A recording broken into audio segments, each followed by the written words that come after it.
Hello students. जो है हमने पहले इस वीडियो से पहले जो है हमने सेक्शन ए जो है प्री बोर्ड का 10th क्लास का सेक्शन ए किया था। आज हम जो है सेक्शन बी करेंगे प्री बोर्ड का, जो अभी प्री बोर्ड हुआ है 10th क्लास का। ठीक है, तो उसमें जो था सेक्शन बी का जो फर्स्ट क्वेश्चन है, इसको क्वेश्चन नंबर 21 है, क्योंकि 20 जो क्वेश्चन है वो सेक्शन ए में है, एक एक नंबर के। यहाँ से जो क्वेश्चन है वो 2 नंबर के स्टार्ट हो रहे हैं 21 से। सेम पैटर्न पे जो है फाइनल पेपर आएगा। क्वेश्चन भी नियर अबाउट सेम होंगे। ठीक है, नियर अबाउट सेम का मतलब ये नहीं कि सेम क्वेश्चन आएंगे, कहने का मतलब क्या है कि इसी पैटर्न पर क्वेश्चन आएंगे। ठीक है, तो पहला जो क्वेश्चन है 21 जो है सेक्शन बी का, 7x minus 15y is equal to 2। और सेकंड फर्स्ट इक्वेशन ये है और सेकंड इक्वेशन है x plus 2y is equal to 3। देखो अब क्या करते हैं, इसमें x और y का मान निकालना है। तो हम क्या करेंगे, जो फर्स्ट और सेकंड जो x वाली वैल्यू होती है उनको सेम करते हैं। तो इस वाली जो सेकंड इक्वेशन है इसको हम 7 से मल्टीप्लाई कर लें तो ये फर्स्ट x की वैल्यू जो है सेम हो जाएगी। तो हम लिख देंगे 7x प्लस 7 दूनी 14y और 7 दिए 21। दूसरी इक्वेशन है 7x minus 15y is equal to 2। अब साइन चेंज करेंगे तो ये माइनस का हो जाएगा, ये प्लस का और ये माइनस का कैंसिल। तो ये आ जाएगा 29y इज इक्वल टू इतना 21 में से 2 गए 19। तो y इज इक्वल टू हो जाएगा 19/29। ठीक है, ये जो वैल्यू है y की हम जो है सेकंड इक्वेशन में रखते हैं। तो x प्लस 2 इंटू में 19/29 इज इक्वल टू 3। तो ये आ जाएगा x प्लस 38, 19 दूनी 38। अब ये प्लस का है, इधर आकर किसका हो जाएगा, माइनस का। तो x इज इक्वल टू आ जाएगा 38/29, ये माइनस का और ये 3 इधर आएगा तो ये 3 इधर आ जाएगा। ठीक है, जिसके नीचे कुछ भी नहीं तो 1 ले लेंगे और 29 एलसीएम आ गया। तो ये आ जाएगा 3 से इसकी मल्टीप्लाई करेंगे, 3 नीम 27, 2 और 3 दूनी 6 और 2 8 माइनस 38। ठीक है, क्योंकि 29 को 29 से डिवाइड करेंगे तो 1 की 38 से मल्टीप्लिकेशन आ जाएगी 38। अब इसको सब्ट्रैक्ट करेंगे तो 17 में से 8 गए 9, यहाँ रह गए 7, 7 में से 3 गए 4, 49/29 ये x की वैल्यू आ जाएगी। ठीक है, तो इस टाइप में जो है क्वेश्चन हमारा जो है हो जाएगा। हमने इसी इक्वेशन में रखी है, देख लो। तो ये 3 था इज इक्वल टू 3 होगा। अब जो है नेक्स्ट जो क्वेश्चन है 22 क्वेश्चन में वो कह रहा है कि एक त्रिभुज है ए बी सी। हम एक त्रिभुज बना लेते हैं ए बी सी। एक त्रिभुज है जिसमें जब भुजा बी सी पर एक बिंदु डी इस प्रकार स्थित है, ये डी एक बिंदु है यहाँ पर बी सी भुजा पर इस प्रकार स्थित है कि ये लाइन होगी कि कोण ए डी सी, अब देखो ए डी सी यानी कि ये वाला कोण इज इक्वल टू है बी ए सी यानी कि इस पूरे कोण के, ये हमें दिया है। ठीक है, ये हमें दिया है कि ए बी सी एक त्रिभुज है, डी जो इस पर एक बिंदु है वो इस प्रकार स्थित है कि A D C is equal to है बी इस पूरे कोण के सी के। और हमें सिद्ध करना है, सिद्ध क्या करना है, लिखना है सिद्ध क्या करना है कि सी ए का स्क्वायर इज इक्वल टू है सी बी इंटू में सी डी, ये हमें सिद्ध करना है। ठीक है, अब इसको सिद्ध करने से पहले जो है हमें जो है 2 ट्राइंगल सर्वांग सम सिद्ध करनी है, सिमिलर ट्राइंगल। क्यों, क्योंकि जब सर्वांग सम सिमिलर होती हैं तो उनकी जो भुजाओं का अनुपात होता है वो इक्वल होता है। तो हम इसमें हम लेके चलेंगे कि त्रिभुज A B C and A D C. अब ए डी सी हमने क्यों लिया, क्योंकि हमें देखो यहाँ से हमें कौन सी भुजा चाहिए, सी ए भुजा ये है। तो हमने कौन कौन सी त्रिभुज ली, एक तो हमने ये पूरी ले ली ABC, और दूसरी त्रिभुज ली हमने ये वाली, इधर वाली, ठीक है, ये वाली कौन सी, ADC। क्यों ली, क्योंकि हमें DC भुजा भी चाहिए, देखो DC भुजा भी चाहिए, हमें कौन सी चाहिए, CB ये वाली भुजा चाहिए, ठीक है, और CA ये वाली भुजा चाहिए। तो ये वाली भुजा इसमें है, इधर की अगर हम त्रिभुज लेते हैं तो इसमें ये भुजा नहीं होती, ठीक है। और ये कोण जो है इस कोण के इक्वल दे रखा है, तो हम सबसे पहले लिखेंगे, ठीक है, त्रिभुज ले ली हमने दोनों, ये त्रिभुज और ये त्रिभुज, तो हम लिखेंगे जो दिया है ADC is equal to BAC। क्या किया कि ये वाला जो कोण है इस कोण के इक्वल है, ब्रैकेट में लिख देंगे दिया है, ठीक है। अब देखो ये वाला जो कोण है इस त्रिभुज में भी है और इस वाली त्रिभुज में भी है, तो angle C is equal to angle C क्या लिख देंगे, उभयनिष्ठ। उभयनिष्ठ लिख दो या कॉमन लिख दो, ठीक है, उभयनिष्ठ या कॉमन एक ही चीज़ है। दो चीज़ें होगी तो क्या करते हैं कि सिमिलर होगी हमारी त्रिभुज, क्या होगी, सिमिलर होगी। त्रिभुज ABC सिमिलर है त्रिभुज ADC बाय AA का मतलब एंगल, एंगल, ठीक है।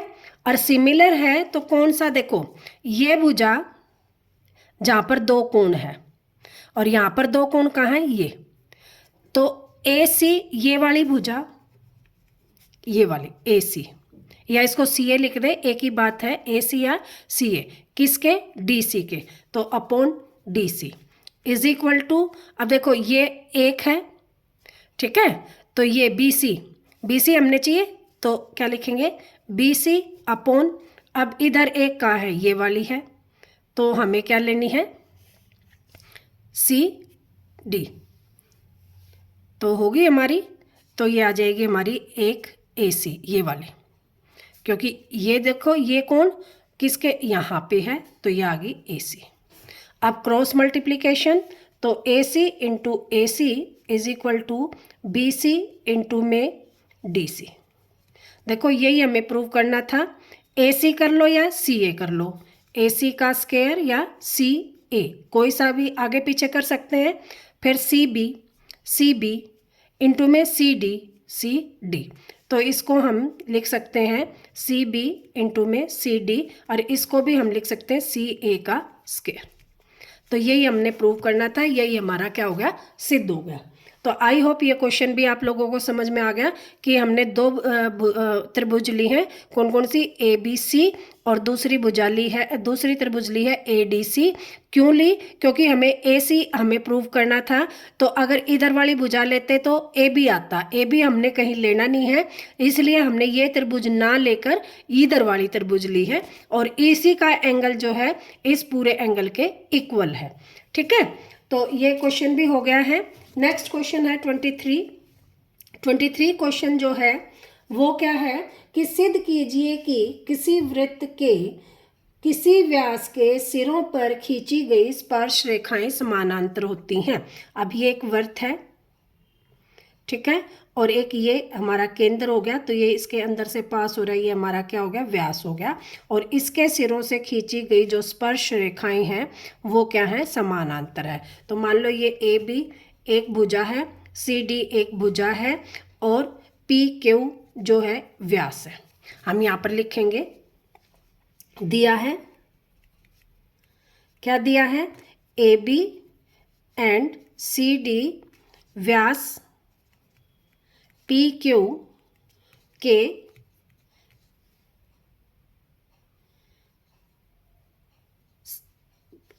PQ की के दोनों ओर खींची गई स्पर्श रेखाएं हैं, स्पर्श रेखाएं हैं, ठीक है। सिद्ध करना है, क्या सिद्ध करना है कि जो ये AB है ये समानांतर है CD के, ये साइन जो होता है ये समानांतर का होता है कि ये समानांतर है सी डी के, ये हमें प्रूव करना है। तो देखो हम क्या कहेंगे कि ये क्या है, केंद्र है, केंद्र से स्पर्श रेखा पर जो कोण बनता है वो कितने डिग्री का बनता है, 90 डिग्री का। तो कोण कौन सा हो जाएगा, मान लो ये O है केंद्र, तो OQC, OQC बराबर 90 डिग्री का। यहाँ हम लिखेंगे केंद्र से स्पर्श रेखा पर बना कोण, ठीक है। और इसी तरह से देखो अब ये भी केंद्र है और ये स्पर्श रेखा है, तो यहाँ भी जो कोण बनेगा वो कितने डिग्री का बनेगा, 90 डिग्री का। तो कोण कौन सा, OPB is equal to 90 degree. Same डू लिख दो या दोबारा लिख देना कि स्पर्श रेखा पर खींचा गया कोण। अब हमें पता है कि देखो दो समानांतर लाइन हो और एक तिर्यक रेखा काट रही हो, तो क्या होता है कि जो अंत एकांतर कोण होते हैं अगर वो समान हो तो ये जो रेखाएं हैं वो क्या होती है, समानांतर। अब हम कहेंगे कि कौन सा,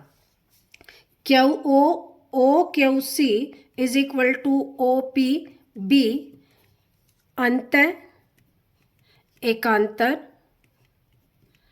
कोण है और अंत एकांतर कोण बराबर हों तो दोनों रेखाएं यहाँ लिख देते हैं, दोनों रेखाएं समानांतर होती हैं, या अंत एकांतर कोण वहीं बराबर होते हैं जहां रेखाएं समानांतर होती हैं। तो हम कहेंगे कि AB समानांतर है CD के। ये क्वेश्चन हो गया हमारा 23, ठीक है। और इसका जो और भी दिया गया है, इसका 23 का ही क्वेश्चन का और है कि दो सेकेंद्रीय वृत्तों की त्रिज्याएं। अब दो सेकेंद्रीय वृत्त है, सेकेंद्रीय वृत्त क्या होते हैं, जिनका केंद्र एक ही हो। मान लो एक ये सेकेंद्रीय वृत्त है और दूसरा जो सेकेंद्रीय वृत्त है इसके अंदर है। एक सेकेंद्रीय वृत्त की त्रिज्या जो है 3 सेंटीमीटर है और दूसरे सेकेंद्रीय वृत्त की त्रिज्या जो है वो कितनी है, 5 सेंटीमीटर, ठीक है।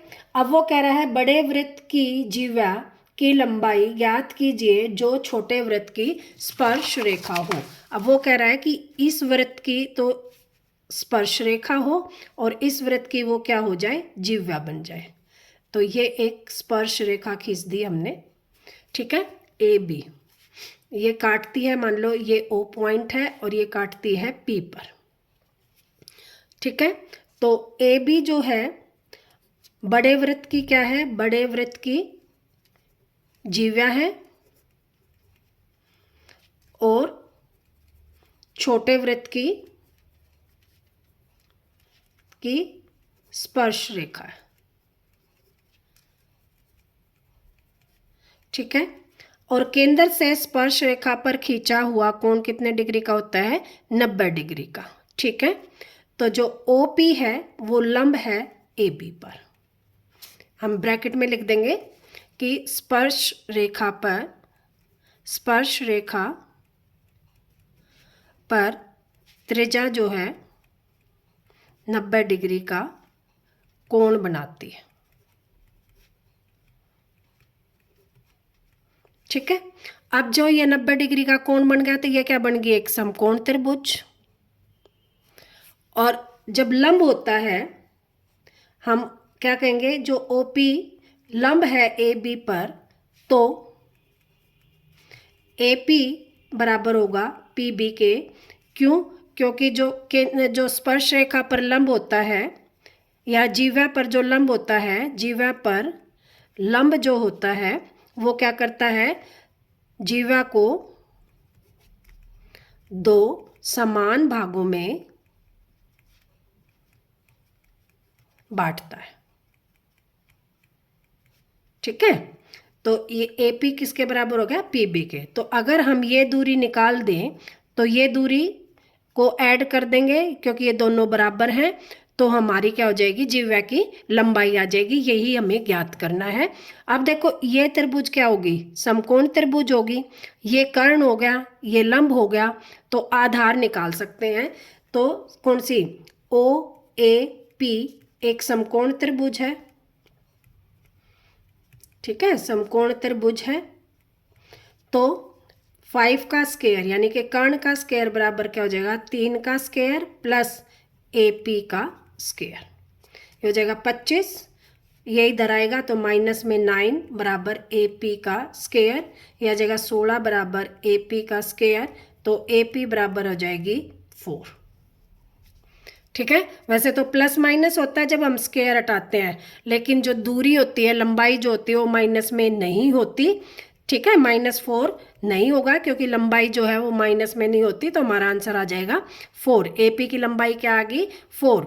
तो ए बी बराबर क्या होता है, A P plus P B, और दोनों क्या है, बराबर हैं यहाँ से, तो क्या आ जाएगा 4 + 4, तो ए बी हमारा क्या आ जाएगा 8 सेंटीमीटर। तो हमारी जिह्वा की लंबाई क्या आ जाएगी, 8 सेंटीमीटर, ठीक है। 24वां क्वेश्चन जो है वो कह रहा है कि 2tan square 45 plus cos square 30 minus sine square 60, हमें इसकी मान ज्ञात करना है। तो देखो अब हमें ये क्वेश्चन बहुत ही इजी है, 1 मिनट का है। कब, जब हमें इनकी वैल्यू याद हो। तो हमें पता है tan 45 1 होता है, तो 2 गुना में 1 का स्क्वायर प्लस इसकी वैल्यू cos 30 की वैल्यू होती है √3/2 और इसका स्क्वायर, और माइनस साइन 60 की वैल्यू भी होती है √3/2 और इसका स्क्वायर, ठीक है। अगर वैल्यू नहीं निकालनी आती तो एक मैंने शॉर्ट वीडियो किया था कि कैसे हम जो है कोणों की वैल्यू निकाल सकते हैं, वो देख सकते हो आप लोग। तो ये आ जाएगा 2 + 3/4, क्योंकि अंडर रूट से स्क्वायर कट जाएगा, तो ये बच जाएगा 3, और 2 का स्क्वायर होता है 4, और -3/4। 3/4 से 3/4 कैंसिल, आंसर आ गया हमारा 2। ये बहुत ही इजी क्वेश्चन था, हो गया। अगला है कि 25वां क्वेश्चन कि एक वृत्त के चतुर्थांश का क्षेत्रफल ज्ञात कीजिए जिसकी परिधि 22 सेंटीमीटर है। ये वृत्त है, चतुर्थांश का मतलब होता है चौथा हिस्सा, कोई भी एक चौथा हिस्सा ले लो, मान लो ये, तो ये हमारा क्या बन गया, एक त्रिज्याखंड बन गया। और ये कोण कितने का बन गया, 90 डिग्री का। क्यों बन गया, देखो 360 है और इसके कितने हिस्से हो गए, 4 हिस्से, तो एक कोण कितने डिग्री का बन गया, 90 डिग्री का। या चतुर्थांश का जो क्षेत्रफल होता है, हम सीधा लिख सकते हैं कि वृत्त का चतुर्थांश का क्षेत्रफल बराबर क्या हो जाएगा, 1/4 πr²। अब हमें आर नीड पता, ठीक है, और परिधि दे रखी है 22 सेंटीमीटर। तो देखो 1 नंबर के क्वेश्चन में भी आया हुआ था कि परिधि दे रखी थी, उसकी त्रिज्या निकालनी थी, तो वहां भी हमने निकाला था कि 2πr जो हमारी परिधि होती है = 22।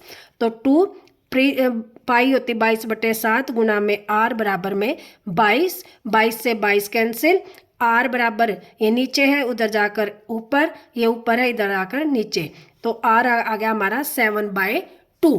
तो इस वैल्यू में रखेंगे तो 1/4 इंटू में 22/7 गुना में 7/2 गुना में 7/2। 2 बार 7/2 क्यों आया, क्योंकि r स्क्वायर होता है क्षेत्रफल में। तो देखो ये काटते 7 से 7 कट गया, 2 से 11 आ गया, तो ये आ गया 77, और 4 दूनी 8 सेंटीमीटर स्क्वायर। ये हमारे चतुर्थांश का क्षेत्रफल आ गया। इस हिस्से का जो है हमारा क्षेत्रफल आ गया 77/8 सेंटीमीटर स्क्वायर, ठीक है। और इसमें और में भी क्वेश्चन दे रखा है कि एक जो है घड़ी की मिनट की सुई जिसकी लंबाई 14 सेंटीमीटर, यानी कि r बराबर तो आ गई 14 सेंटीमीटर, और सुई द्वारा 5 मिनट द्वारा रचित क्षेत्रफल। देखो अब ये घड़ी है, ठीक है, और 5 मिनट का मतलब क्या है, ये 1 पर है, फिर किस पर आ गई, 2 पर, ये इतनी चली है वो। इस क्षेत्रफल निकालना है, ये वाला कोण हमें ज्ञात करना है। तो देखो पूरा जो राउंड होता है उसमें जो कोण होता है वो 360 का होता है। और कितने मिनट होते हैं, यहाँ से चलती है और यहाँ तक आने में कितने मिनट पूरे करती है वो 60। तो इसको काटेंगे तो हमारा जो कोण है वो कितने डिग्री का आ जाएगा, एक कोण करो 6 6 36, 6 यानी कि 1 मिनट में जो है घड़ी कितने बनाती है, 6 डिग्री का कोण। ठीक है, और कितने मिनट हो गए, 5 मिनट, तो 6 गुणा में 5, तो हमारा जो एंगल आएगा वो कितना आएगा, 30 डिग्री का। समझ में आ गया होगा, आई होप कि हमने पहले 1 मिनट का एंगल निकालना है। कैसे निकालना है कि पूरे राउंड का एंगल जो होगा वो 360 होगा, मिनट होंगी 60, तो 1 मिनट कितने की आ गई, 6 का, 6 डिग्री का कोण। और 5 मिनट का दे रखा है, तो 5 मिनट का आ जाएगा 30 डिग्री। अब हमें निकालना है, फार्मूला क्या होता है, पाई आर स्क्वायर थीटा बटे 360, किसका, त्रिज्याखंड का क्षेत्रफल। ये आ गया ना, ये हमारा त्रिज्याखंड आ गया, ये कोण आ गया 30 डिग्री का। तो पाई आ गया 22/7 गुणा में आर हमारा कितना है 14 गुणा 14 गुणा थीटा हमारा आ गया 30/360 डिग्री। ठीक है, तो ये हमारा जो आ जाएगा कितना आ गया। अब इसको काट दें, ये कैंसिल, ये 3 से कट गया, 3 एकम 3, 3 दूनी 6, 7 दूनी 14, 2 से 2 6 12, फिर 2 से 2 तिया 6 और ये आ गया 11। ठीक है, तो हमारा ऊपर तो आ गया 11 गुणा में 14 और नीचे आ गया 3, करेंगे 11 चौक 44 और 11 चौक 44 और 4 154/3 सेंटीमीटर स्क्वायर। ये आ गया हमारा घड़ी द्वारा जो है त्रिज्याखंड का क्षेत्रफल। जो यहाँ पर जो है सेक्शन बी जो है कंप्लीट हो गया है।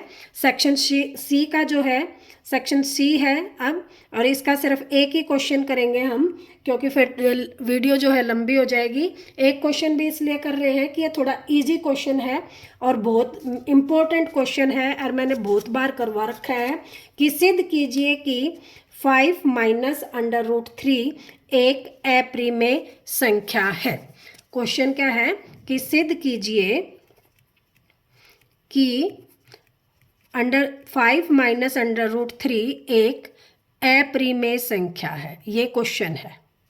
ठीक है, तो हम इस क्वेश्चन को बहुत बार कर चुके हैं, फिर भी मैं करवा रही हूँ कि हमें क्या करना है, ये वाला लेके चलना है कि माना जो भी रकम दे रखी है 5 - √3 एक प्रीमेय संख्या है, रेशनल नंबर है। ठीक है, और ये प्रीमेय संख्या है तो इसको हम मान लेंगे कि 5 - √3 इज इक्वल टू P/Q मान लो या A/B मान लो, ये आपकी मर्जी है, कुछ भी मान लो। और यहाँ लिखेंगे P एंड Q जो है सहअभाज्य संख्या है।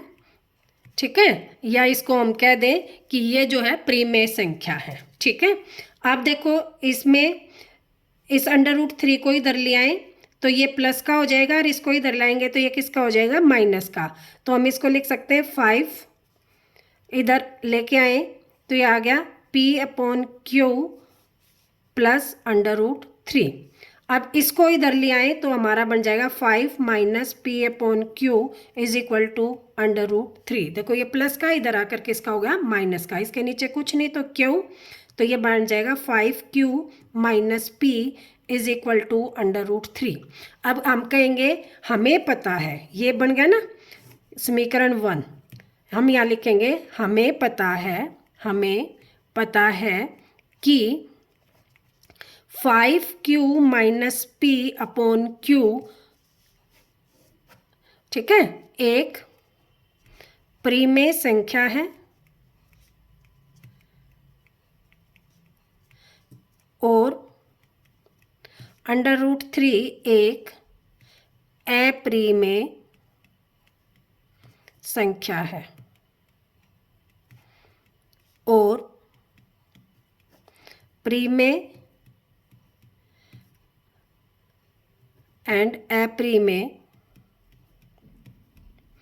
बराबर नहीं हो सकती।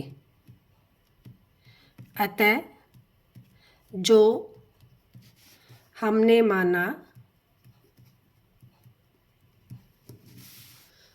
माना वो गलत है।